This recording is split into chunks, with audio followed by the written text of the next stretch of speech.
পরোটা তো আমরা সবাই বানাতে পারি, তবে এইভাবে একবার বানিয়ে খেয়ে দেখো। প্রথমে দেখো আমি এখানে 250 গ্রাম আটা নিয়ে নিলাম, আর তার মধ্যে দিয়ে দিলাম 2 চামচ ফ্যাটানো টক দই। এবার দিয়ে দিলাম 1 চামচ মতো, বড় চামচের 1 চামচ আর একটুখানি সাদা তেল দিয়ে এবার এটাকে জল না দিয়ে খুব ভালো করে মেখে নিতে হবে যতটা সম্ভব। তারপর একবার এটা মাখা হয়ে গেলে দিয়ে দিতে হবে একটু পরিমাণ মতো নুন, আর তারপর অল্প অল্প জল দিয়ে মেখে নিতে হবে, একটা সুন্দর ডো তৈরি করে নিতে হবে। আর মাখা হয়ে গেলে তারপর এটাকে ঢাকা দিয়ে 10 থেকে 15 মিনিটের জন্য রেখে দেবো।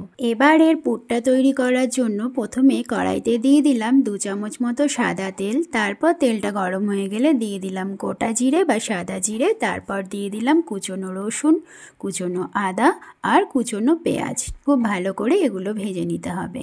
আর পেঁয়াজটা যেই ভাজা হয়ে গেল এবার দিয়ে দিলাম কিছু গুঁড়ো মশলা। প্রথমে দিয়ে দিলাম ধনে গুঁড়ো 1 চামচ, তারপর দিয়ে দিলাম হলুদ 1 চামচ, তারপর দিয়ে দিলাম কাশ্মীরি লঙ্কার গুঁড়ো 1 চামচ রঙের জন্য, তারপর দিয়ে দিলাম পরিমাণ মতো নুন, আর ঝালের জন্য দিয়ে দিলাম কাঁচা লঙ্কার কুচি। তারপর এটাকে ভালো করে নেড়ে নিয়ে এইবার এর সঙ্গে মিক্স করে দিলাম সয়া কিমা।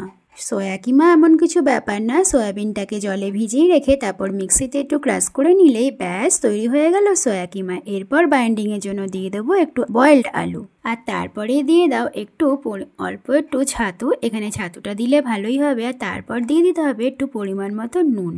এরপর সব কিছুকে খুব ভালো করে নেড়ে চেড়ে একটু কষিয়ে নিয়ে যে আটাটা আমরা মেখে রেখেছিলাম তার মধ্যে এটাকে স্টাফ হিসেবে দিয়ে দাও। তারপরে খুব ভালো করে বেলে নাও, আর তারপরেই পরোটা হিসেবে এটাকে বানিয়ে ফেলো।